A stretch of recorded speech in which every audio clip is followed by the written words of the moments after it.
आज बहुत सारे बिजनेस ओनर्स हैं जो एक चीज से बहुत ज्यादा परेशान है कि मेरे यहाँ पे एम्प्लॉय टिकते नहीं है और एम्प्लॉयज का भी ये प्रॉब्लम है कि क्यों मैं एक कंपनी में इतने सालों तक सर्व करूं। राइट। तो इसके पीछे सर क्या रीजन है? कि जब एक ऑनर, जब बिजनेसमैन जब खुद नौकरी कर रहा होता है, तब वो नौकरी करते समय ये सोचता है कि यार मुझे यार कंपनी में छुट्टी मिलनी चाहिए, अच्छी सैलरी मिलनी चाहिए, रिस्पेक्ट मिलनी चाहिए, ग्रोथ मिलना चाहिए, अप्रिशिएशन मिलना चाहिए, राइट, नया नया लर्निंग करने का स्किल्स उनको मिलना, ये सारी चीज़ें वो सोचता था जब वो खुद नौकरी करता था तब। लेकिन जब उसने बिजनेस शुरू किया ना, तब वो ये सारी चीज़ें भूल गया कि यार जब मैं नौकरी करता था ये मुझे चाहत थी, तो मेरे वहाँ जो लोग नौकरी कर उनको भी तो आज ये चाहत होगी ना। वो आफ्टर एक टाइम पीरियड के बाद उसकी प्रोडक्टिविटी खत्म हो जाती है। बिल्कुल।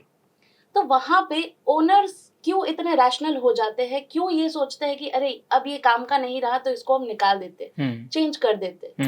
तो ये रैशनलिज्म जो है ना बिजनेस के अंदर, ये बहुत भारी पड़ रही है। हमें रैशनल बन के रहना है, लेकिन इतना रैशनल नहीं हो जाना है कि हम लोगों से डिस्कनेक्ट हो जाए। जब ओनर्स भी हायरिंग करवाते हैं ना, वो सिर्फ एक ही क्राइटेरिया पे फिक्स होते हैं, बहुत ज्यादा रिजिड हो गए हैं आजकल अपने क्राइटेरियाज को लेके कि मैम मुझे इतने सैलरी बजट में ही एम्प्लॉय चाहिए, वो मेरी पर्टिकुलर इंडस्ट्री का नॉलेज लेके आना चाहिए, और मैं सैलरी इंक्रीज नहीं करूंगा, मैं बेसिक फैसिलिटीज उनको कुछ प्रोवाइड नहीं करूंगा, बट मेरे को मेरे क्राइटेरिया के अंदर एम्प्लॉय चाहिए। सो इस पे सर आपका क्या कहना है?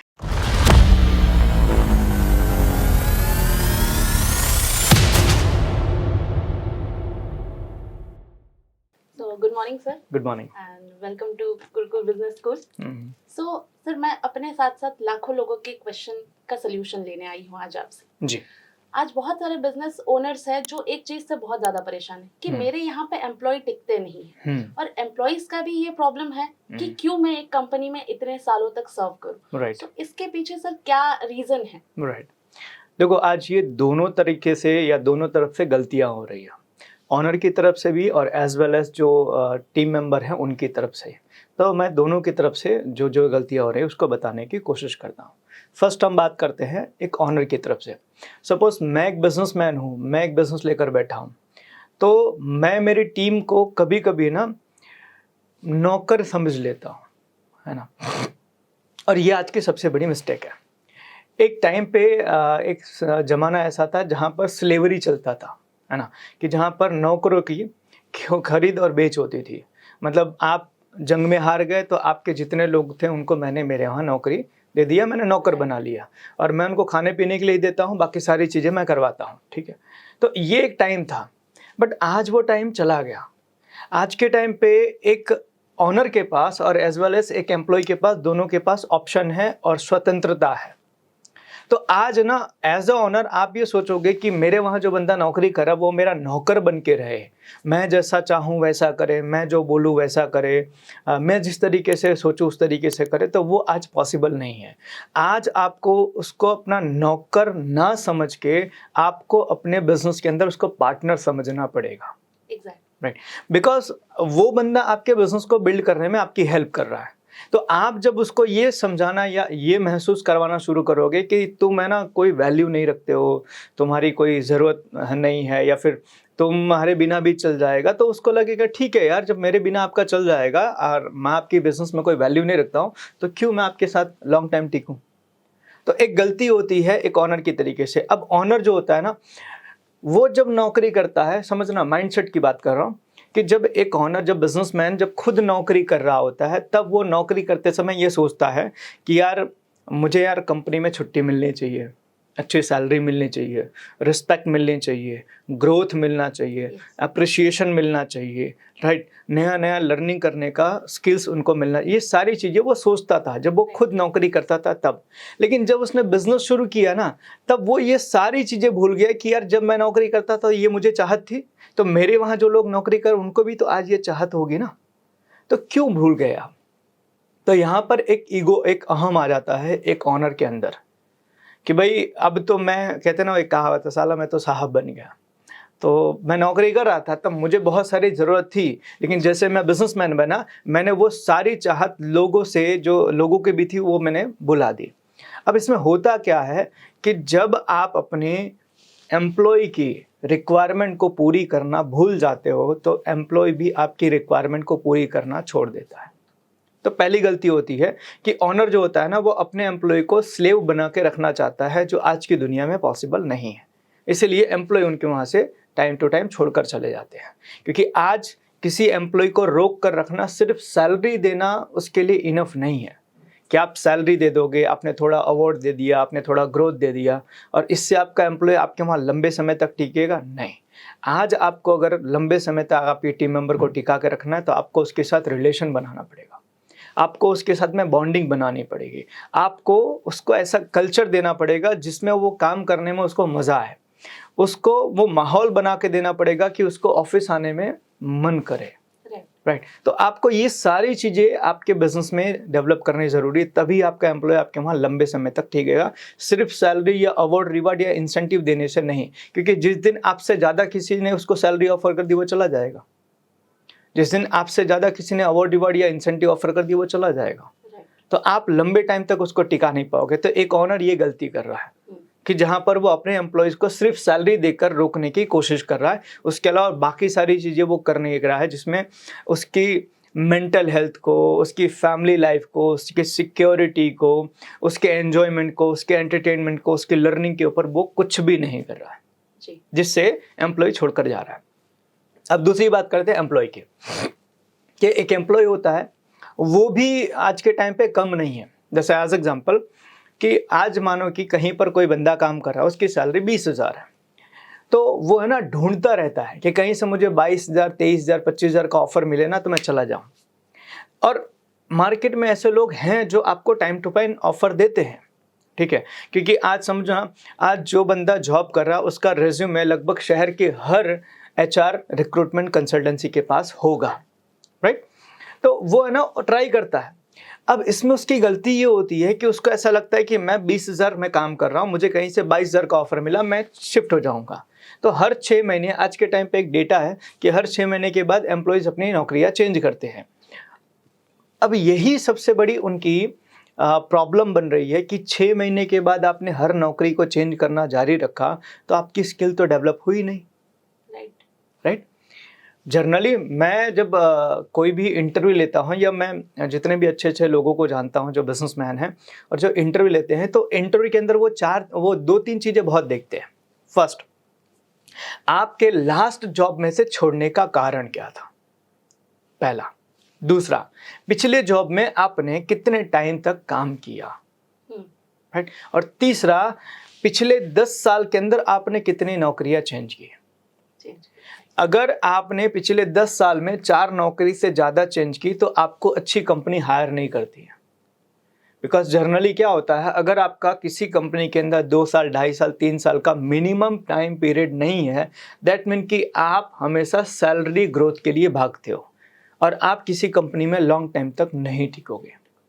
तो एम्प्लॉय ये गलती करता है कि हर बार वो थोड़े से ग्रोथ के लिए ट्राई करता है और जैसे उसको थोड़ा सा ग्रोथ मिलता है वो पुरानी चीज़ों को छोड़ देता है और वो नई चीज़ें के ऊपर जाता है। अब इसमें उसको दिक्कत कहाँ होती है, एज एग्जाम्पल मानो कि आज मेरी 20,000 की सैलरी थी, मुझे 22,000 का ऑफर मिला, मैंने चला गया। तो 20,000 की सैलरी में मैं थोड़ा सीख रहा था, थोड़ा जान रहा था, थोड़ी सी चीज़ें मैं समझ रहा था, और जैसे ही वो चीज़ें मैं समझने लगा, जैसे ही वो चीज़ें मुझे समझ में आई कि भाई अब मुझे ग्रोथ करना, मैंने नौकरी चेंज कर दी। ये तो बात वैसी हुई कि आप पहाड़ पे चढ़ाई कर रहे थे और चढ़ाई करते समय जैसे ही आप चढ़ने के मेन मोड़ पर आए, आपने ब्रेक मार दिया, फिर से आप 0 पे आ गए। तो आपने एक कंपनी में 6 महीने काम किया, 6 महीने के अंदर आपने थोड़ा सीखा, अब आपको आगे बढ़ने की बारी है, आपने कंपनी चेंज कर दी, फिर दूसरी कंपनी फिर से 0 से स्टार्ट होगा। तो आपका स्किल डेवलप नहीं होता है, आपकी सैलरी तो बढ़ जाती है लेकिन आपकी एबिलिटी नहीं बढ़ती है। और याद रखना कि आप है ना, भले धीरे धीरे आप नौकरियां चेंज करके अपनी सैलरी बढ़ा लोगे, जिस दिन आपको वो एबिलिटी की बारी आएगी वो एबिलिटी में आप फेल हो जाओगे। समझो, जैसा एज एग्जांपल कोई ड्राइविंग सीख रहा है, तो अगर वो हर बार खाली रोड के ऊपर गाड़ियां चला रहा है और वो कॉन्फिडेंट हो जा रहा है कि मेरे को गाड़ी चलाना आ गया, जिस दिन भीड़ में चलाने की बारी आएगी उसकी एक्चुअल में स्किल जो है वो पता चलेगी और उस दिन उसको खुद को एहसास होगा कि मुझे गाड़ी चलाना नहीं आता। एम्प्लॉय का भी सेम सिचुएशन है कि मानो कि आप सैलरी चेंज करके आप अपनी सैलरी बढ़ा लो, नौकरी चेंज करके आप सैलरी बढ़ा लो, लेकिन जिस दिन आप किसी अच्छी जगह पहुंचोगे जहां पर एक्चुअल में आपके स्किल्स की रिक्वायरमेंट होगी, तो आप वहां पर फेल हो जाओगे, नकार दिए जाओगे, आपकी जितनी रेपुटेशन आपने बनाई वो सब चली जाएगी। तो दोनों तरफ से गलतियां हो रही है, ऑनर भी गलती कर रहा है और एम्प्लॉय भी गलती कर रहा है। और जब तक ये दोनों लोग अपनी अपनी गलती, और सबसे बड़ी चीज कि यहाँ पर कोई ये मानने को तैयार नहीं है कि ये मेरी गलती है। हम जब ऑनर के साथ बैठते हैं तो ऑनर ये बोलता है कि सर मैं तो मेरे हिसाब से मेरी टीम को सब दे रहा हूँ, फिर भी काम नहीं करता है। और जब हम एम्प्लॉय के साथ बैठते हैं तो एम्प्लॉय बोलता है सर मैं पूरी तरीके से मेहनत कर रहा हूँ लेकिन मुझे ये चीज़ मिल नहीं रही है। तो सबसे पहले ये चीज़ बहुत ज़रूरी है समझना कि भाई दोनों तरफ से गलतियां हो रही है और उस गलतियों को दोनों तरफ से सुधारा जाएगा। तो अगर एक ओनर को अपनी कंपनी में लंबे टाइम तक किसी एम्प्लॉय को टिका के रखना है तो सिर्फ सैलरी और सिर्फ इंसेंटिव पर फोकस ना करके आपको और भी चीज़ों के ऊपर फोकस करना पड़ेगा। अच्छा कल्चर बनाना पड़ेगा, उसको लर्निंग मिले, वो ग्रोथ करे, वो अपनी लाइफ में और चीज़ों को ऐड करे, उसकी फैमिली लाइफ अच्छी हो, सोशल लाइफ अच्छी हो। इन सभी चीज़ों के ऊपर ऑनर को फोकस करना पड़ेगा, तब जाके उनके वहाँ पे एक एम्प्लॉय लंबे टाइम तक टिकेगा।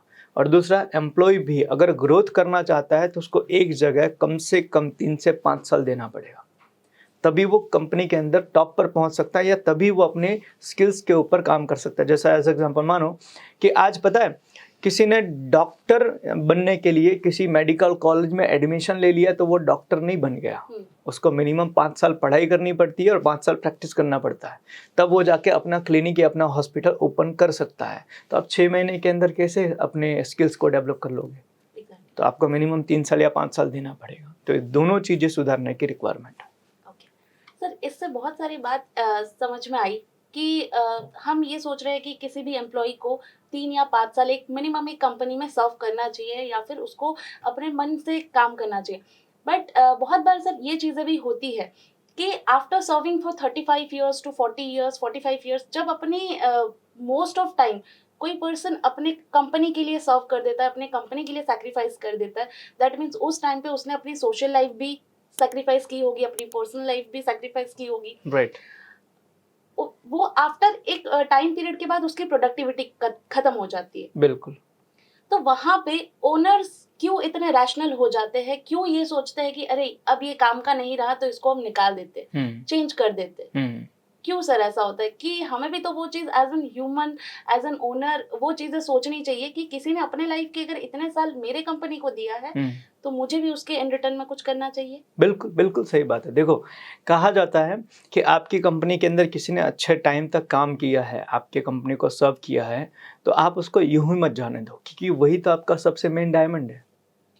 और कहते हैं हीरे की पहचान जौहरी को होता है। जो अच्छे बिजनेसमैन है ना, उनको पता है कि भाई मेरी कंपनी के अंदर कोई 10 साल 20 साल 25 साल 30 साल काम किया है, तो मेरी कंपनी के हर वो डिटेल्स उसको पता है। तो उसके लिए वो ना एक बोर्ड बनाते हैं, एडवाइजरी बोर्ड, और उनको वो एडवाइजरी बोर्ड के अंदर या कंसल्टेंट के तरीके से उनको अपनी कंपनी में रखते हैं, क्योंकि उनको पता होता है कि यार ये बंदा मेरी ग्राउंड लेवल से के और अपर लेवल तक हर इंफॉर्मेशन को पता है, तो ये बंदा मेरे लिए सबसे बेटर हो सकता है सलाह देने के लिए। तो उसको एज अ सलाहकार तरीके से वो अपनी कंपनी के साथ में वो जोड़ के रखते हैं।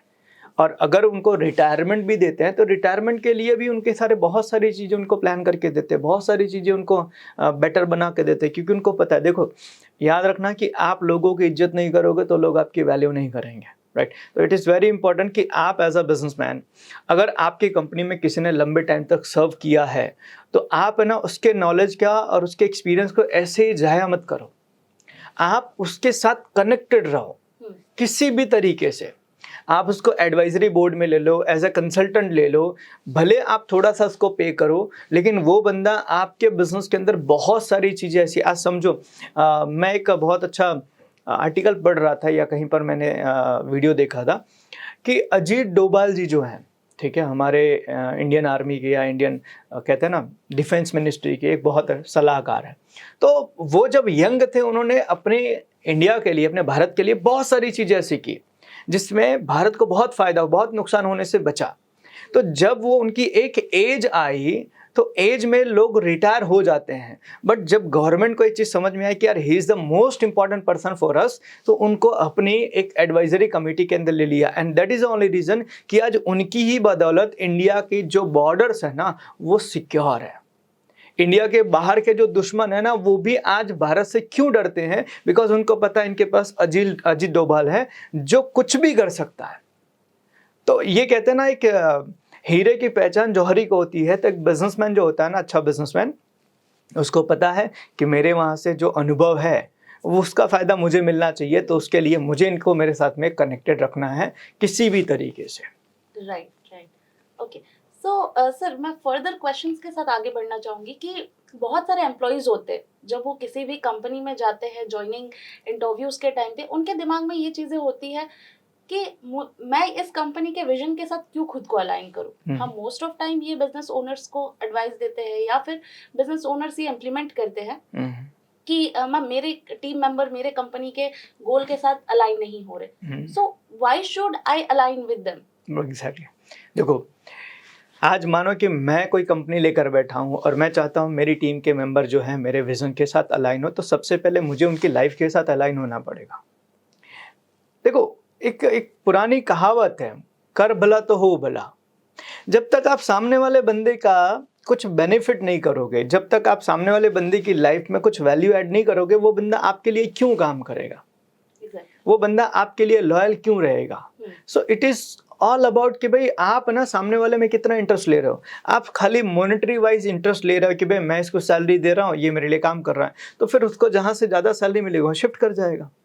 तो आप चाहते हो कि आपका जो बंदा है वो आपके विजन के साथ अलाइंड हो, तो सबसे पहले आपको उसके विजन के साथ अलाइन होना बहुत ज़रूरी है।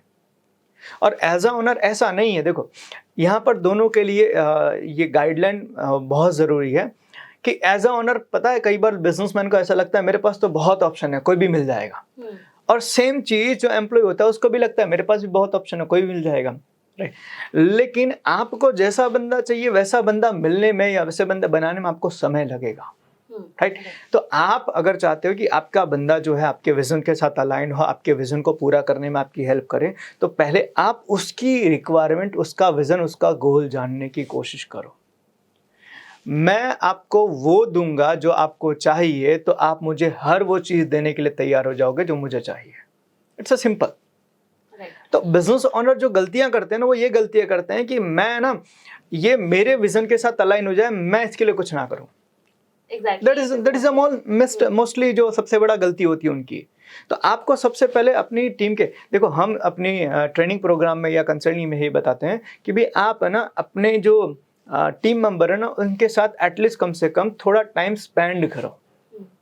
आप है ना उनके साथ टाइम स्पेंड करो, उनसे पूछो, उनसे बातें करो कि भाई तुम्हारी लाइफ का एस्पिरेशन क्या है, तुम क्या चाहते हो, तुम्हारे घर की हालत क्या है, तुम्हारी फैमिली बैकग्राउंड क्या, वो सारी चीज़ें जानो, ताकि आप जब है ना सामने वाले बंदे के साथ बैठो तो सिर्फ ये बातें ना हो कि यार कितना बिजनेस हुआ, कितना पेमेंट आया, कितना प्रोडक्शन हुआ। आप उनके साथ ये भी बात कर लो कि घर पे कैसा चल रहा है।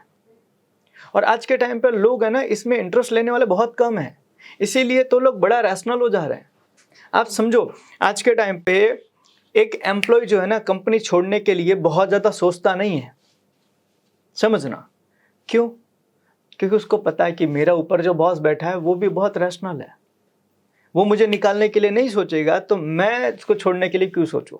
तो ये रैशनलिज्म जो है ना बिजनेस के अंदर, ये बहुत भारी पड़ रही है।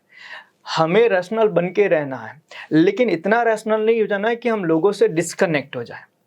देखो, कहते हैं ना, एक बहुत अच्छी चीज़ किसी ने कही है, जीवन में गंभीर बनो, जीवन में गंभीर बनो, जीवन को गंभीर मत बनाओ, है ना। इसका मतलब ये है कि आपकी लाइफ में जिस समय जो चीज़ करने की रिक्वायरमेंट है आप वो करो, लेकिन हमेशा एक ही तरीके से काम मत करो।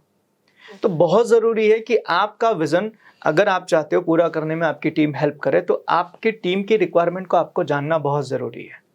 तो जब उनके साथ आप बैठोगे ना, हम बहुत सारे लोगों के साथ बैठते हैं और बहुत सारे लोगों के साथ ये एडवाइस करते हैं कि सर आप अपने टीम मेंबर के एटलीस्ट एक बार घर पे विजिट करो, समझो।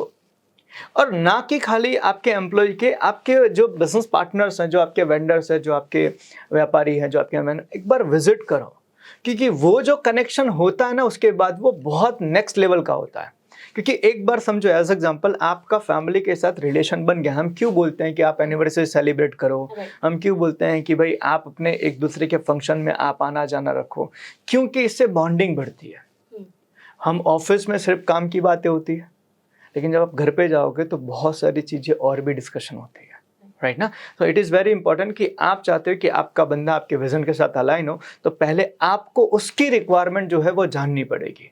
और ये जब तक आप नहीं जानोगे ना, तब तक वो भी आपके लिए रैशनल रहेगा और आप भी रैशनल रहोगे। और इस रैशनलिज्म के अंदर होगा क्या, वो 6 महीने में नौकरी चेंज करेगा और आप 6 महीने में नया बंदा ढूंढोगे और आपका बिजनेस जो है इसी में फंस के रह जाएगा।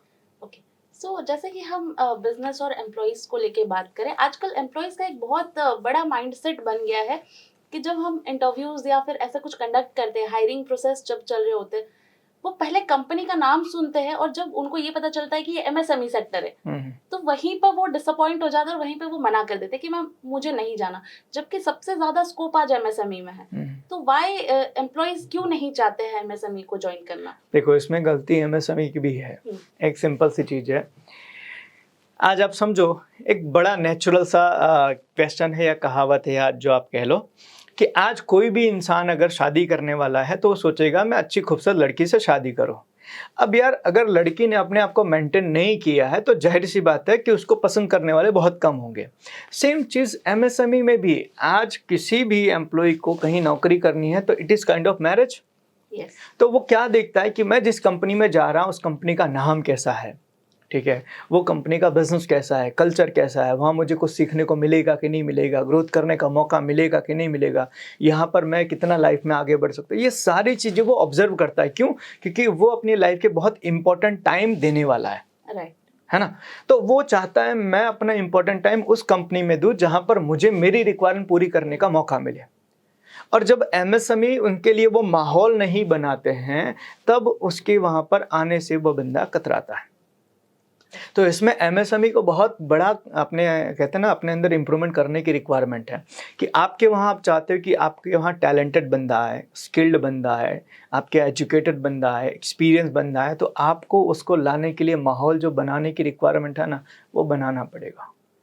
और ये बहुत ज़रूरी। आज एज एग्जाम्पल समझो, हमारे घर में शादियाँ होती है तो शादी में हम क्यों इतना सजावट करते हैं? लुक आना चाहिए, रिक्वायरमेंट है कि भाई कोई हमारे वहाँ पे शादी करने के लिए आ रहा है तो उसको देखकर लगना चाहिए हाँ शादी का माहौल है। तो ये बहुत ज़रूरी है कि आज आपके वहाँ पर कोई बंदा जब ज्वाइनिंग करने के लिए, इंटरव्यू देने के लिए या आपके वहाँ काम करने के लिए आ रहा है और वो आपकी हालत देख के अगर उसको लगता है यार इनकी हालत तो फटी हुई है, तो वो बंदा अपना समय नहीं देगा वहाँ पर। उसको लगेगा यार इससे बेटर है मैं किसी और जगह चला जाऊँ। तो यहाँ पर कंपनीज को काम करने की बहुत ज़रूरत है। और दूसरी चीज़, ऐसा भी नहीं कि कंपनी को काम नहीं करना, कंपनी के पास पैसा नहीं है या मनी करती नहीं है, इंटेंट की बात है। हम कितने सारे बिजनेसमैन को मिलते हैं कि जिनके बिजनेसेस ठीक है अच्छे खासे हैं, उनका घर गाड़ी बंगला सब कुछ बना हुआ है, बस अपनी फैक्ट्री के अंदर वो माहौल नहीं बनाते, अच्छी फैक्ट्री नहीं बनाते, ऑफिस नहीं बनाते हैं, लोगों को बैठने के लिए जगह नहीं होती है, उनको बेसिक फैसिलिटीज़ नहीं होती है, उनके वहाँ पर किसी तरह का अवार्ड रिवॉर्ड अप्रिसिएशन का कोई कल्चर नहीं होता है, कोई सिस्टम नहीं होता, कोई प्रोसेस नहीं होती है। और ऐसे माहौल के अंदर वो चाहते हैं कि मेरे वहाँ पर कोई बंदा है। याद रखना, आपके वहाँ सूट बूट पहन के कोई मजदूरी करने नहीं आएगा। राइट, आपकी गलती वही है, आप वही चाहते हो कि आपके वहाँ सूट बूट पहन के बंदा मजदूरी करने आना चाहिए, नहीं आएगा। आपके वहाँ मजदूरी करने वाला मजदूर ही आएगा और वो मजदूर फिर मजदूर की तरह ही काम करेगा। तो आपकी जो एक्सपेक्टेशन है ना कि भाई मेरे वहाँ पर सूट बूट पहन के मजदूर आना चाहिए, वो नहीं होगा। आप चाहते हो सूट बूट पहन के आना चाहिए, तो आपको सूट बूट जैसा माहौल भी अपनी फैक्ट्री में, अपनी ऑफिस में बनाना पड़ेगा। तभी लोग आपके साथ में लॉन्ग टाइम तक जुड़ेंगे और लोग आपके बिजनेस में आपको ग्रो करने में हेल्प करेंगे। सर, इसी के पैरेलली जब ओनर्स भी हायरिंग करवाते हैं ना, वो सिर्फ एक ही क्राइटेरिया पे फिक्स होते हैं, बहुत ज़्यादा रिजिड हो गए हैं आजकल अपने क्राइटेरियाज को लेके कि मैम मुझे इतने सैलरी बजट में ही एम्प्लॉय चाहिए, वो मेरी पर्टिकुलर इंडस्ट्री का नॉलेज लेके आना चाहिए, और मैं सैलरी इंक्रीज नहीं करूंगा, मैं बेसिक फैसिलिटीज उनको कुछ प्रोवाइड नहीं करूंगा, बट मेरे को मेरे क्राइटेरिया के अंदर एम्प्लॉय चाहिए। राइट। सो इस पे सर आपका क्या कहना है? जिन लोगों की ये डिमांड होती है उन्हीं का बिजनेस छोटा है। ग्रोथ जो नहीं कर रहे हैं ना, वो यही लोग हैं कि भाई मुझे कुछ देना नहीं है लेकिन मुझे चाहिए सब कुछ। राइट। तो आज कहते हैं ना, बिजनेस शुरू करना आसान है, बिजनेस को बड़ा करना ना वो टफ है। तो आज जितने लोगों ने बिजनेस शुरू कर दिया, समझो हमारे इंडिया के अंदर लगभग 14-15 करोड़ के आसपास MSME है जो रजिस्टर्ड है। अब ये ग्रो क्यों नहीं कर रहे हैं, ये कॉर्पोरेट में कन्वर्ट क्यों नहीं रहा? उसकी वजह यही है, उसकी सोच वही है, सस्ता सुंदर टिकाऊ। मुझे 8-10-15 हज़ार के अंदर मुझे हाईली एक्सपेक्टेड जो मतलब टैलेंटेड बंदा होता है वो चाहिए, नहीं आएगा यार। 15 हज़ार में आपको CEO थोड़ी मिलेगा, समझो। तो आपको ये माइंडसेट चेंज करना पड़ेगा कि आज हम जो सोच रहे हैं ना कि मैं क्राइटेरिया बनाऊं कि मेरे को इतनी ही सैलरी देनी है। क्यों भाई, आपको उतनी ही सैलरी क्यों देनी है? और ये बेंचमार्क सेट करने का मतलब तरीका क्या है? ये बेंचमार्क सेट किया क्यों आपने? अगर सामने वाला बंदा बोल रहा है मेरे को 50,000 चाहिए और उसके लिए मैं आपको 5 लाख कमा के देने के लिए तैयार हूं, तो आपको देने में प्रॉब्लम क्या है? तो हम ये ट्रेनिंग के अंदर भी ये चीज़ बहुत जगह सिखाते हैं कि आपके वहाँ ये मत प्लान करो कि मुझे सैलरी कितनी देनी है, ये मत प्लान करो, ये क्राइटेरिया मत बना सैलरी कितनी, ये प्लान करो मुझे उससे काम क्या लेना है। जब सामने वाला बंदा आपकी रिक्वायरमेंट को पूरी कर रहा है तो आपको उसकी रिक्वायरमेंट पूरी करने में प्रॉब्लम क्या है, ये प्लान करके चलो। क्योंकि आप अगर सैलरी का क्राइटेरिया रखोगे ना कि भाई मेरे को 15,000 वाला ही बंदा चाहिए, तो आपको पता है आप 15,000 उसको ही देते हो जिसकी कैपेसिटी 8,000 होती है, लेकिन आप उसको 15,000 देते हो, तो नुकसान तो आप वहां कर ही रहे हो। क्योंकि जो 20-25-30,000 मांग रहा है ना, उसको आप बोल रहे हो कि आपको मैं 15,000 दूंगा, तो सबसे पहले वो आएगा नहीं, ठीक है, क्योंकि उसकी रिक्वायरमेंट 30,000 है। और 30,000 जो मांग रहा है ना, उसकी कैपेसिटी भी होगी कि वो 3 लाख आपको कमा के दे सके, राइट। तो आप उसको लाए नहीं क्योंकि आपने 15,000 बोल दिया, तो वो बंदा आया नहीं। दूसरा, आपने जिसको हायर किया 15,000 के अंदर, उसकी कैपेसिटी 8,000 की थी, लेकिन आपने उसको बोला कि मैं 15 दूंगा, तो वो तो सोच के आया था मेरे को 10 ही मिल जाए तो बहुत है, फिर भी आपने उसको 15 दिया। तो अब वो बंदा आपके वहां आ गया, इसको कहते हैं इनकॉम्पिटेंट बंदा।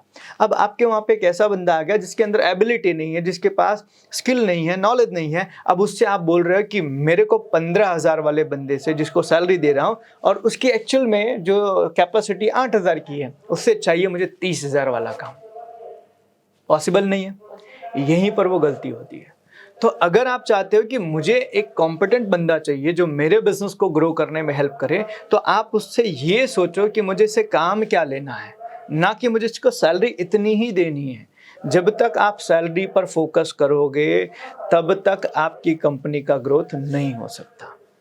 और याद रखना, ये जितने भी छोटे छोटे बिजनेसमैन हैं ना, उनके वहाँ पर जो ग्रोथ ना करने का कारण है ना, वो सबसे बड़ा कारण ये है क्योंकि उनके वहाँ पर सबसे टैलेंटेड बंदे वो खुद हैं। अपने से ज़्यादा टैलेंटेड लोग वो ला ही नहीं रहे हैं जो उनको 4 चीज़ बता सके। और वो क्यों नहीं ला रहे हैं? क्योंकि उनको ऐसा लगता है कि इनकी सैलरी ज़्यादा होगी और सैलरी मैं ज़्यादा नहीं दूंगा। तो यार, जो बंदा आपके वहाँ पे आ रहा है जिसकी सैलरी कम है, वो आपको ज़्यादा कमा के कैसे दे सकता है, राइट? तो ये माइंडसेट चेंज करना बहुत ज़रूरी है। हम बहुत लोगों को ये चीज़ बताएं, सर क्राइटेरिया आपकी सैलरी नहीं होनी चाहिए, क्राइटेरिया आपका होना चाहिए एक पर्टिकुलर स्किल या फिर पर्टिकुलर आपका टास्क जिसके लिए आप हायर कर रहे हो। एक बहुत अच्छा पर्सन है जिनके बारे में शायद आप लोगों ने सुना होगा, भारत पे के को-फाउंडर है ना, मिस्टर अश्विनी ग्रोवर। मैं उनकी एक किताब पढ़ रहा था, किताब में बहुत अच्छी चीज़ उन्होंने बताई। बोले यार, जब मैं हायरिंग करता हूँ ना, तो हायरिंग के टाइम पे जो बंदा सैलरी मांगता है तो मैं उसको बोलता हूँ तेरे को जो सैलरी चाहिए वो मांग ले, फिर मैं जब काम मांगूंगा तो फिर मुझे आना खाने नहीं चाहिए। तो अगर तू इसके लिए तैयार है तो तू कल से आ जा। तो ये रिक्रूटमेंट का ना, ये बहुत कहते हैं ना, बहुत सॉलिड तरीका है कि आप सामने वाले बंदे को ओपन कर दो कि सैलरी मांगे तू वो और काम मांगू मैं वो। अगर उसके लिए सामने वाला बंदा तैयार है तो आप परफेक्ट बंदे को सिलेक्ट कर रहे हो।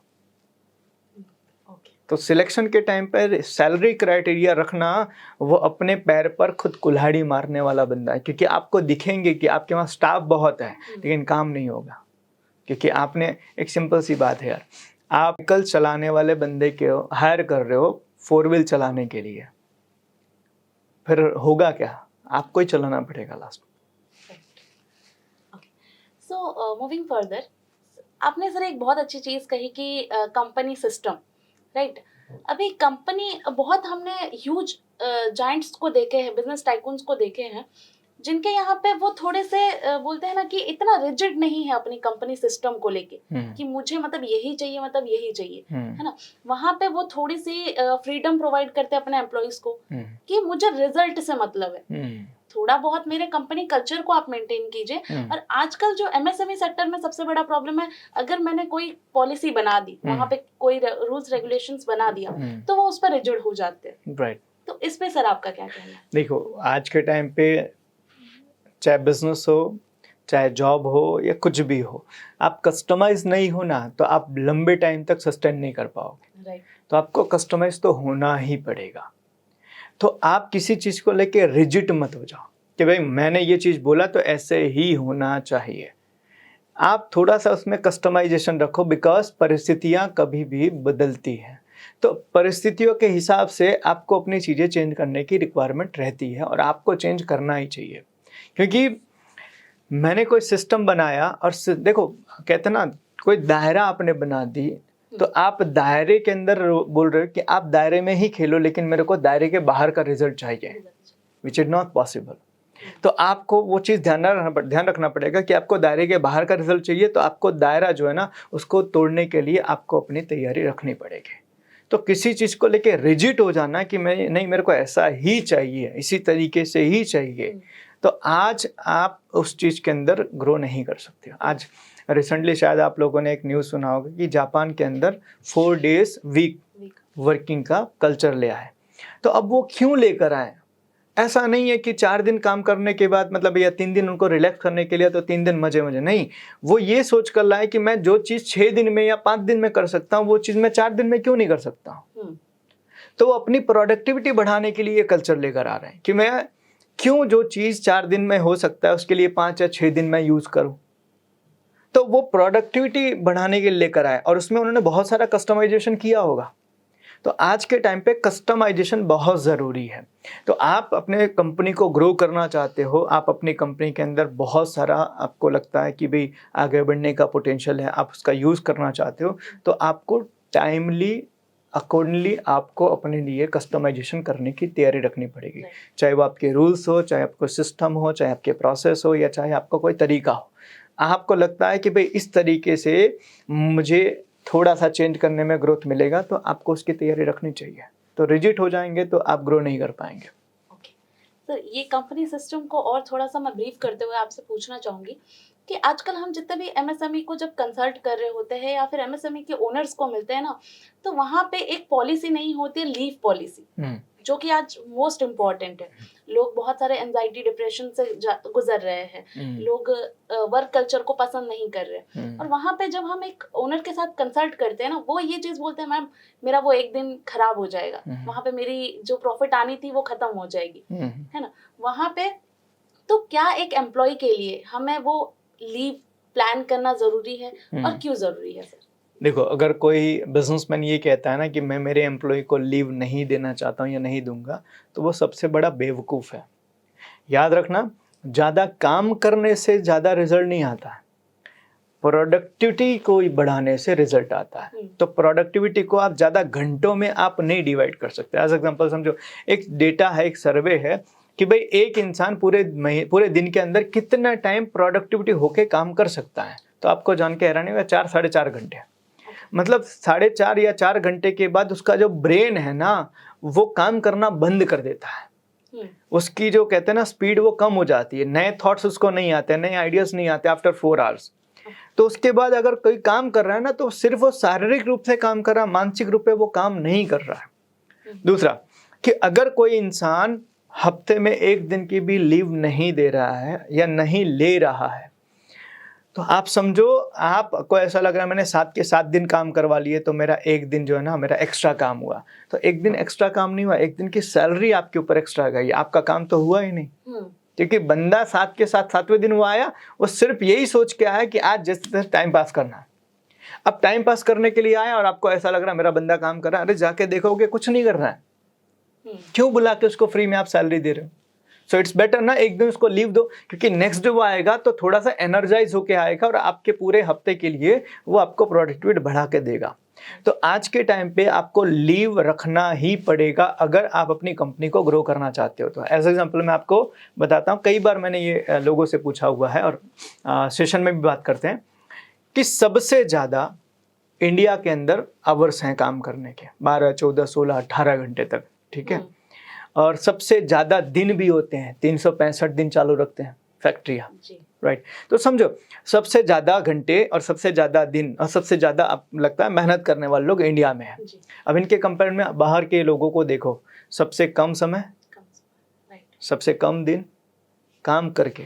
तो यार बाहर के लोग 8 घंटे या 6 घंटे या 7 घंटे या 9 घंटे में काम करके, वो भी साल के मतलब हफ्ते के 4 दिन या 5 दिन काम करके, वो इंडिया से बहुत बड़ी बड़ी फैक्ट्री या बहुत बड़ा बड़ा बिजनेस बना ले रहे हैं। हम क्यों नहीं बना पा रहे? हम तो 12 घंटे काम करते हैं, 365 दिन काम करते हैं, और वो पूरे हफ्ते के अंदर 4 दिन या 5 दिन काम करते हैं, 8-8 घंटे। तो फिर उनकी फैक्ट्री बड़ी क्यों हो रही है, उनका बिजनेस बड़ा क्यों रहा है, हमारा क्यों बड़ा नहीं हो रहा है?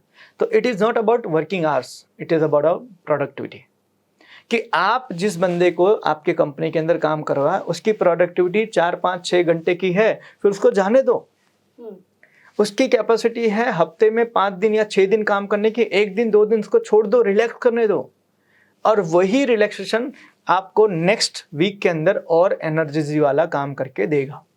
तो अगर आप छुट्टी नहीं दे रहे हो, आप लीव नहीं प्लान कर रहे हो अपनी टीम के लिए, और आप सोच रहे हो कि इससे मेरा नुकसान होगा, तो आप सबसे बड़ी बेवकूफ़ी कर रहे हो, क्योंकि ज़्यादा काम करवाने से आपका ज़्यादा नुकसान बंदा करेगा, है ना। तो इट इज़ वेरी इंपॉर्टेंट कि आज आपको अपनी कंपनी के अंदर अपनी एम्प्लॉयज़ के लिए, टीम के लिए आपको लीव प्लान करना ही पड़ेगा। और लीव का मतलब ये नहीं है कि मतलब संडे के दिन लीव, संडे तो होना ही चाहिए, राइट।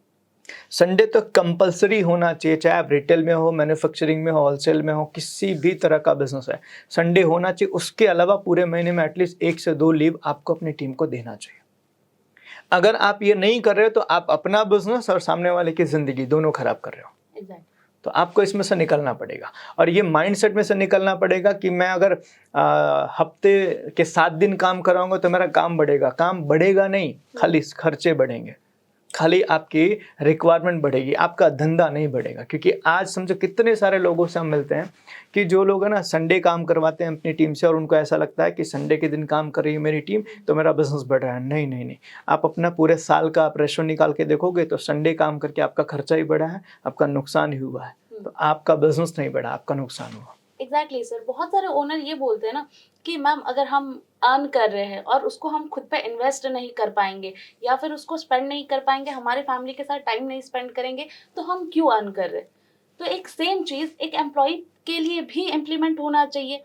एक ओनर को उस पर्सपेक्ट से भी सोचना चाहिए कि अगर मेरी एम्प्लॉय अपने अर्निंग्स को अपने फैमिली पे इन्वेस्ट ना करे, खुद पे इन्वेस्ट ना करे, खुद को सोशलाइज ना करे, तो उसके लिए भी वो चीज़ प्रॉब्लम है। तो यहाँ पर क्यों एक ओनर रैशनलाइज हो जाता है, क्यों नहीं सोचता उस चीज़ को? देखो ये है ना, मैंने बताया ना कि एक ओनर जब नौकरी करता है तब उसको लगता है ये मुझे चाहिए, लेकिन जैसे वो बिजनेसमैन बनता है वो बोलता है मैं दूंगा नहीं।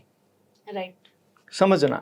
तो मतलब इसका मतलब ये हुआ कि आप जब नौकरी कर रहे थे, आपको जो दर्द था, जो तकलीफ थी, आपका बिजनेस शुरू होने के बाद आपने वो भुला दिया।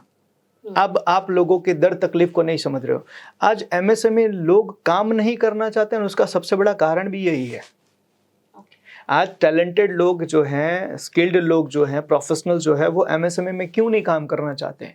क्योंकि उनको पता है कि यार छोटी कंपनी है, इनके वहाँ पर पूरा सिस्टम ऐसे ही होगा, अनऑर्गेनाइज होगा, सिस्टम होगा नहीं, प्रोसेस होगा नहीं किसी तरीके। तो वो बोलते हैं मुझे करना ही नहीं है, बेटर ये मैं कॉर्पोरेट में चला जाता हूँ और वहाँ पर मेरे को 5 दिन या 6 दिन मुझे काम करना है, आराम से संडे का सैटरडे संडे मुझे छुट्टी मिलेगी, साल के 18 लीव मुझे मिलेगी, मुझे एंजॉय करना है, ग्रोथ मिलेगा, सब कुछ मिलेगा। इसलिए वो कॉर्पोरेट की तरफ मूव चले कर देते हैं। तो आज जो एमएसएमई परेशान है ना, वो खुद के कारण से परेशान है। वो खुद, और इनकी मानसिकता ऐसी है। देखो एक एम्प्लॉई जो होता है ना, उसको जिस तरीके से लीव चाहिए होती है, छुट्टियां चाहिए होती हैं, एंजॉयमेंट चाहिए होता है, बिजनेसमैन को भी यही चाहिए होता है। तो बिजनेसमैन जो एमएसएमई में ना खुद लेता है और ना अपनी टीम में लेने देता है, तो अपनी जिंदगी तो बर्बाद कर ही रहा है, दूसरे की भी जिंदगी बर्बाद कर रहा है। और जिस दिन एम्प्लॉय को समझ में आता है कि यार मेरी जिंदगी बर्बाद कर रहा है, वो रिजाइन डाल देता है। फिर बाद में हमारे साथ बैठ के वो बोलते हैं, बोले सर हमारे वहाँ लोग टिकते नहीं हैं।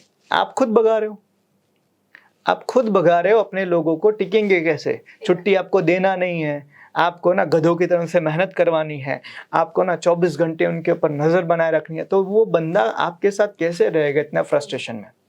राइट। तो एक एमएसएमई का ओनर जो है वो अपने धंधे को खुद खराब कर रहा है, ये सारे सिस्टम ना डेवलप करके। एक सर और क्वेश्चन है मेरा आपसे कि जो एम्प्लॉयज़ है, हमने ये चीज़ बहुत फेस की है कि अगर हम पुराने टाइम की बात देखें, हमारे ग्रैंड पेरेंट्स की अगर बात देखें, तो वो बहुत ज़्यादा लॉयल थे किसी कंपनी को लेके, वहाँ पे बहुत टाइम तक सर्व करना और वहीं से रिटायर होना। देन हमारे जो पेरेंट्स आए, राइट, उनके बाद जो सेकंड जनरेशन आई, अब उन्होंने ये चीज़ देखा तो स्टैंडर्ड ऑफ लिविंग्स के लिए थोड़ा बहुत उन्होंने अर्निंग्स करना शुरू किया।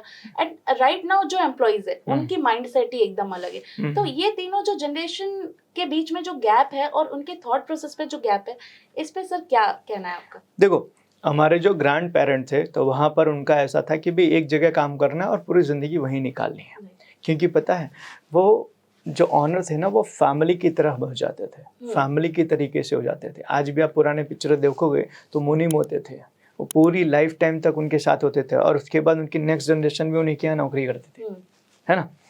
तो वहाँ पर एक फैमिली रिलेशन बन जाता था और वहाँ पर एक दूसरे की ज़रूरत पूरी की जाती थी। जैसे ही हमारे पेरेंट्स का ज़माना आया तो पेरेंट्स में दोनों में थोड़ा लालच आया, ऑनर में भी लालच आया और एम्प्लॉय में भी लालच आया। तो ऑनर को ऐसा लगता है कि भाई ये काम अच्छे से नहीं कर रहा है तो मैं इसकी जगह किसी और को ले लेता हूँ, और एम्प्लॉय को ऐसा लगता है कि मेरे को ज़्यादा नहीं दे रहा तो मैं किसी और के यहाँ चला जाता हूँ। तो लालच आया थोड़ा सा, इसलिए दोनों ने एक दूसरे के साथ में पॉलिटिक्स करना शुरू किया कि भाई तुम मेरे को ज़्यादा दोगे तो रुकूंगा, नहीं तो दूसरे यहाँ चले जाऊंगा। और सेम जो ऑनर है वो भी कि भाई तुम ये काम करोगे तो तुम्हें रखूंगा, नहीं तो मैं किसी और को ले दूंगा, राइट। ये दूसरा। आज का जो जनरेशन है ना, वो आज का जनरेशन बहुत फास्ट है, क्विक डिसीजन लेने वाला, इंस्टेंट ग्रेटिफिकेशन चाहने वाला बंदा है। तो आज अगर आपको उनको टिका के रखना है तो आपको रोज कुछ ना कुछ ऐसा करना पड़ेगा जो एक्साइटिंग हो। क्योंकि आज का जो जेनजी है, जिसको हम कहते हैं कि भाई यंगस्टर जो हैं, जो आज कॉलेज पास आउट करके नौकरी करने के लिए जा रहे हैं, तो वो ये सोच रहे हैं मेरे को बहुत तेजी से ग्रो करना है, और आप उनको मौका नहीं दोगे ना तो वो तुरंत आपको छोड़ के चले जाएंगे। उनको मतलब समझो, हो सकता है हमारे पेरेंट या ग्रैंड पेरेंट ने पूरी जिंदगी काम करके एक बाइक ली हो, राइट, पूरी जिंदगी काम करके एक बाइक ली हो। आज का जो यूथ है ना, वो बोलता है मैं हर महीने बाइक लेना चाहता हूँ, एग्जैक्टली, हर महीने मुझे, हर साल मुझे कार लेनी है, हर 2 साल 5 साल के बाद मुझे एक प्रॉपर्टी परचेस करनी है। अगर वो रिक्वायरमेंट आपकी कंपनी से पूरा नहीं हो रहा है तो वो तुरंत शिफ्ट कर जाएगा। So it is very important कि आज का जो कल्चर, आज का जो जनरेशन है, उस जनरेशन को अगर आपको टिका के रखना है अपने वहाँ पे। हाँ, हालांकि एक चीज़ और कि पहले हमारे पेरेंट या ग्रैंड पेरेंट के अंदर जो स्किल, जो टैलेंट, जो नॉलेज था वो लिमिटेड था, आज के पास अनलिमिटेड नॉलेज है। आज कहते हैं ना, एक समय ऐसा था कि कंपनी को 100 करोड़ तक पहुंचने के लिए 100 साल लगते थे। आज के टाइम पर एक साल में 10,000 करोड़ की कंपनी बन रही है विद इन अ ईयर। तो कहने का मतलब ये है कि आज अगर आपका एम्प्लॉय आपसे मांग रहा है ना, तो उसके अंदर कैपेसिटी भी है देने की। तो आज अगर उनको आप संभाल नहीं पाओगे ना, उनकी रिक्वायरमेंट आप पूरी नहीं करोगे, तो डेफिनेटली आपकी रिक्वायरमेंट को पूरी नहीं करेंगे और अपना टैलेंट या अपना नॉलेज वो किसी और को यूज करके उनको बिजनेस में ग्रो करने में हेल्प करेंगे। तो ये आप ही गलती कर रहे हो कि अगर उनको संभाल नहीं पाओगे। एज एग्जाम्पल, आज के जो बच्चे हैं, ठीक है, आज के बच्चे जो है ना वो बड़े फास्ट हैं। हम लोग जब थे तो 35-40 मार्क्स आ जाते थे ना, तो हम खुश हो जाते थे, हम पूरा मोहल्ले भर में हम मिठाइयाँ बांट देते, मैं पास हो गया। आज के टाइम पे बच्चे का 95-96% आता है तो भी बोलते हैं यार 2% आने से रह गया। इतना ज़्यादा उनके अंदर एस्पिरेशन है। तो आज की जो जनरेशन है ना, वो बहुत ज़्यादा एस्पिरेशन के साथ में आ रही है। अगर उनकी एस्पिरेशन को आप पूरा नहीं करोगे तो आपके साथ वो नहीं टिकेंगे, क्योंकि इंस्टेंट वो डिसीजन ले रहे हैं। अच्छा बिजनेस में ग्रोथ है, स्टार्ट करो, अच्छे जॉब में ग्रोथ है, स्टार्ट करो, नई ग्रोथ है, शिफ्ट करो। तो इंस्टेंट डिसीजन ले रहा है, तो ऐसे लोगों को संभालने के लिए आपको भी एक्टिव बनना पड़ेगा। I really appreciate this sir कि आपने जनरेशन को लेके ये जो हमें बातें सिखाई, राइट। यहाँ पे एक और माइंडसेट आ जाता है एमएसएमई के ओनर्स के अंदर कि मैम मुझे फ्रेशर हायर नहीं करना है, इफ अगर कोई कॉलेज पास आउट है, कोई न्यू एम्प्लॉई है जो मार्केट में नया आया है, मुझे वो हायर नहीं करना है। मुझे वही पुराने थॉट, पुराने बहुत ज्यादा एक्सपीरियंस कहीं से कोई लेके आ रहा है, तो मुझे वो ही पर्सन चाहिए, मेरे ही सेक्टर का एक्सपीरियंस हो, मेरे ही इंडस्ट्री का नॉलेज रखता हो। एंड आजकल हम फ्रेशर्स को अपॉर्चुनिटी नहीं दे रहे हैं, तो इससे क्या डिसएडवांटेजेस है वो मुझे थोड़ा बताइए सर। देखो, इससे सबसे बड़ा डिसएडवांटेज तो यही है, अगर आप फ्रेशर को हायर नहीं कर रहे हो ना, तो आपको सिखाना नहीं आता। राइट, सिंपल सी चीज है। और सिखाना नहीं आता इसका मतलब आपको खुद नहीं आता। तो आप क्या सोच रहे हो कि मेरे को पका पकाया मिल जाए, कब तक, है ना। तो आज बिजनेसमैन इस बात पे सक्सेस नहीं होता है कि उसके वहाँ एम्प्लॉय आए, एक्सपीरियंस, और उन्होंने कितना ग्रो किया मेरा बिजनेस को। आज इससे डिपेंड करता है कि आप किसी फ्रेशर को लेकर आए, आपने उसको कितना ट्रेन किया। और इसमें एडवांटेज बहुत ज़्यादा है। अगर आप किसी फ्रेशर को लेकर आते हो, उसको तैयार करते हो ना, वो बंदा आपके साथ लॉन्ग टाइम तक स्टे करेगा। क्यों? उसको एक चीज़ फील होगा, और वो है एहसान।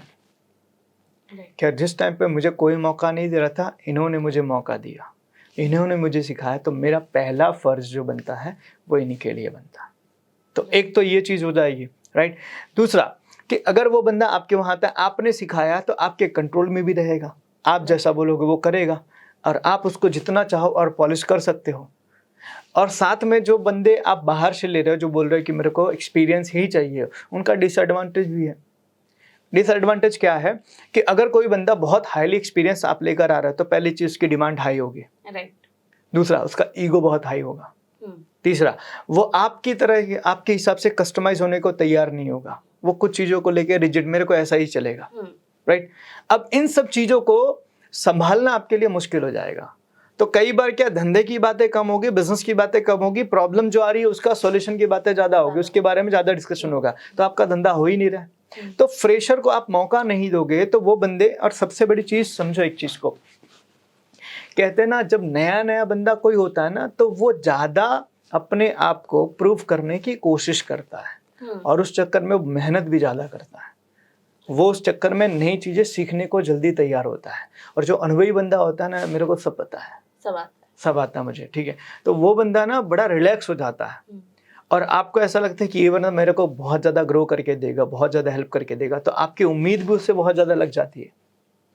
तो ये सारी चीज़ें ना हमें ध्यान रखने की ज़रूरत है, और आप फ्रेशर्स को मौका दो, क्योंकि वो फ्रेशर जो है ना, उनमें बहुत कैपेसिटी है, बहुत सारी चीज़ें हैं। देखो, एक बंदा जो पुराना अनुभवी बंदा है, वो नई टेक्नोलॉजी से वाकिफ शायद ना हो, लेकिन जो फ्रेशर बंदा है, जो आज पास आउट करके निकल रहा है, वो टेक्नोलॉजी के बारे में बहुत जानता है, उसका आप यूज़ कर सकते हो। दिक्कत ये है, एज अ बिजनेसमैन, अगर मैं फ्रेशर्स को मौका नहीं दे रहा हूँ, तो मैं ये कह सकता हूँ कि मेरे अंदर वो हीरे परखने की नज़र नहीं है, कैपेबिलिटीज नहीं है। सिंपल सी चीज़ है, राइट।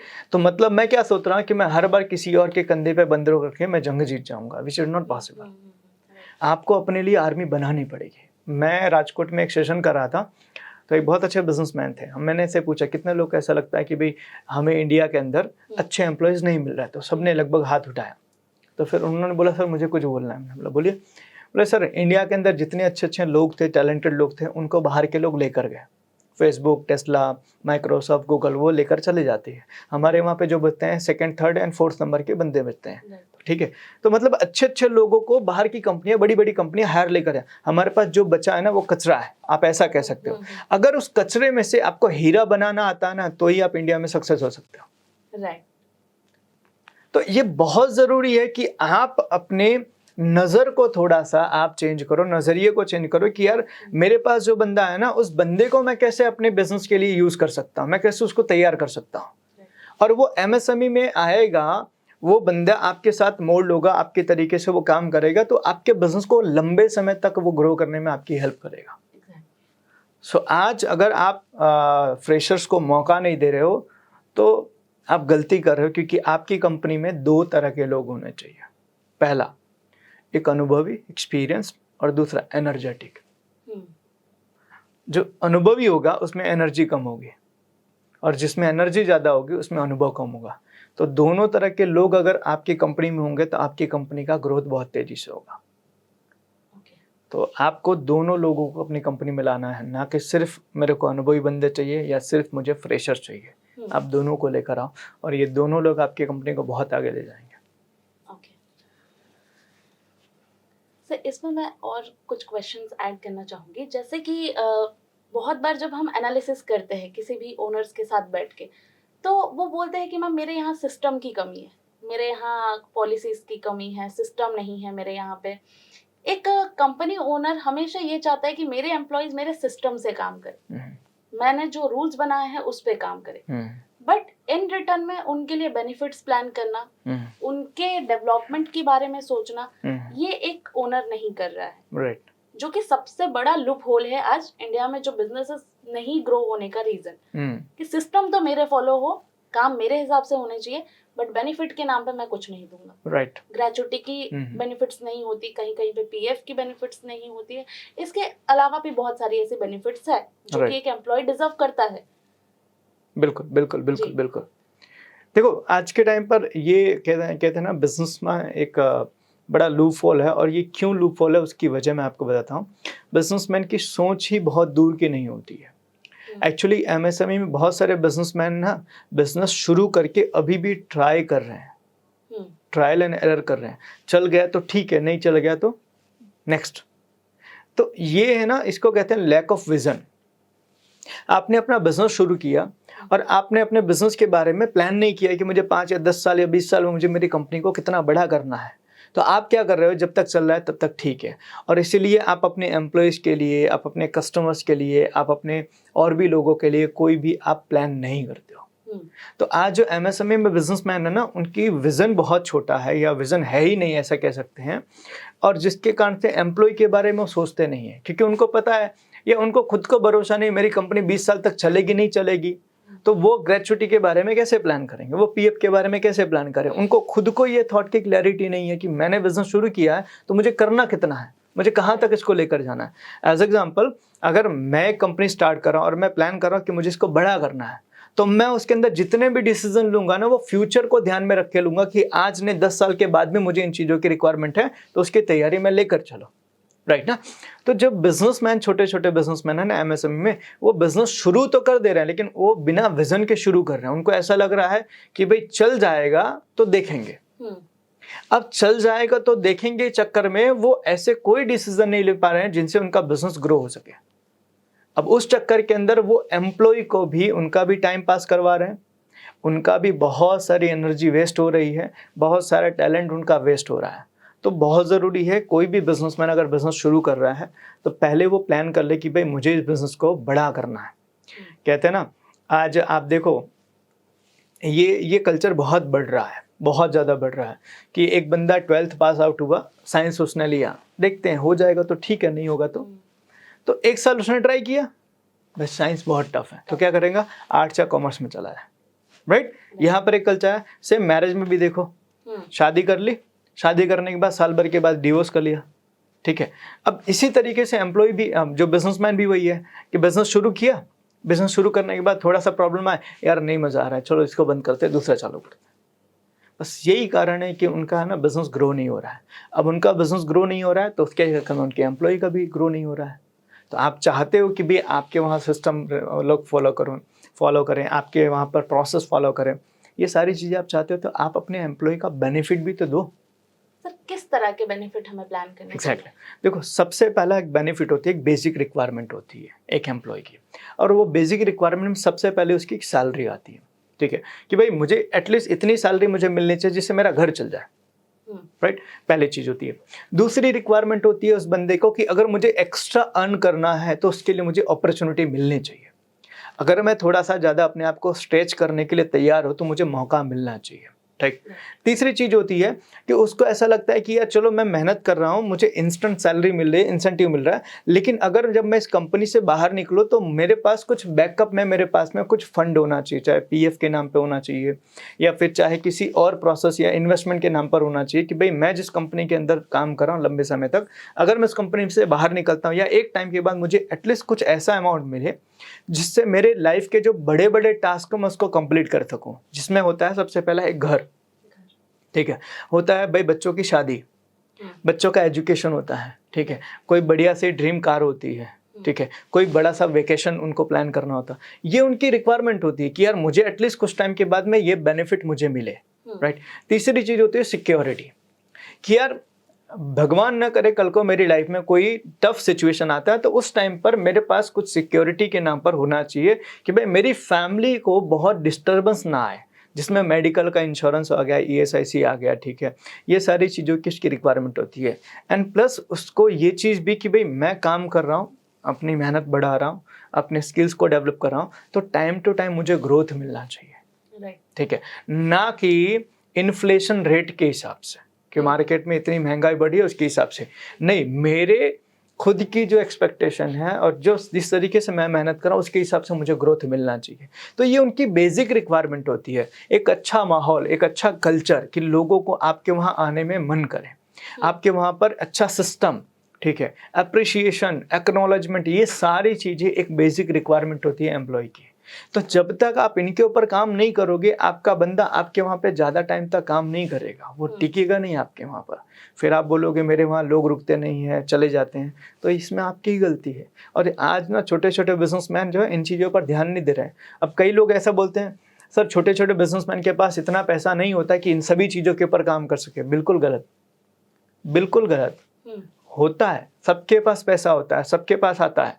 दो चीज़, या तो आप पैसे का गलत यूज कर रहे हो, और दूसरा या तो आपका फंड मैनेजमेंट या फाइनेंस मैनेजमेंट आपने बेटर बनाया नहीं है, राइट। ये दो कारण से आप इन सभी चीज़ों के ऊपर काम नहीं कर रहे हो। तो आपके पास बिजनेस में पैसा है, आपके पास सारी चीज़ें, बस नीयत की ज़रूरत है। आप नीयत बना लोगे तो आपके वहाँ पर ये सारी चीज़ों की पॉसिबिलिटी है, आप कर सकते हो।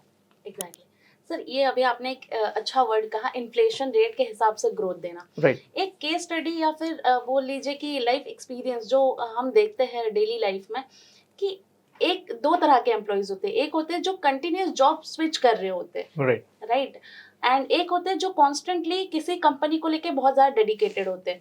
अब वहाँ पे एक चीज़ आ जाती है कि जो कॉन्स्टेंटली डेडिकेटेड है अपनी कंपनी को लेके, वो जब ये बाहर देख रहा होता है कि जो पर्सन स्विच कर रहा है जॉब, उसके सैलरी पैकेज, उसके बेनिफिट्स, वो लाइफ में ग्रोथ करना, वो कॉन्स्टेंटली बढ़ रहा है, इंक्रीज हो रहा है। और मैं अगर किसी कंपनी में बहुत सालों तक सर्व कर रही हूँ तो वहां पे मेरे सैलरी ग्रोथ में मेरा प्रोफेशनल, मेरा पर्सनल ग्रोथ कुछ भी नहीं है एज कम्पेयर टू हिम और हर, राइट। तो इस पे सर कैसे हमें कैलकुलेट देखो, करना बहुत चाहिए? बहुत अच्छी चीज़ आपने पूछी, बहुत बढ़िया सवाल है कि कई बार लोग है ना कंपेयर करते हैं अपने आप को कि मैं किसी कंपनी में 10 साल से काम कर रहा हूँ और मेरी सैलरी सपोज 50,000 है। मेरे साथ ही किसी बंदे ने काम शुरुआत किया था और 10 साल में उसने 5 कंपनियां चेंज करके वो लाख रुपए पे पहुंच गया। तो ग्रोथ उसका हुआ, मेरा कहाँ हुआ, राइट। हम ये पैरामीटर देखते हैं। अब इस पैरामीटर को थोड़ा सा करेक्ट करना जरूरी है। सैलरी में ग्रोथ मतलब ग्रोथ नहीं होता है, समझना। सिर्फ सैलरी में आपका ग्रोथ हुआ वो ग्रोथ नहीं होता है, क्योंकि आप समझो एक चीज को कि आप किसी कंपनी के अंदर लॉन्ग टाइम से आप स्टे हो, आप कंपनी में जुड़े हो, तो वो कंपनी के अंदर आपने डेप्थ में नॉलेज हासिल की। आपने आइसबर्ग देखा जी, है ना, तो दिखता ऊपर से बहुत कम है, लेकिन जितना ऊपर होता है उसका 3 गुना नीचे होता है। तो आप किसी कंपनी में लॉन्ग टाइम से काम कर रहे हो ना, तो आप आइसबर्ग की तरह हो। आपका ऊपर का ग्रोथ थोड़ी कम दिख रहा है लेकिन डेप्थ में आपका बहुत है।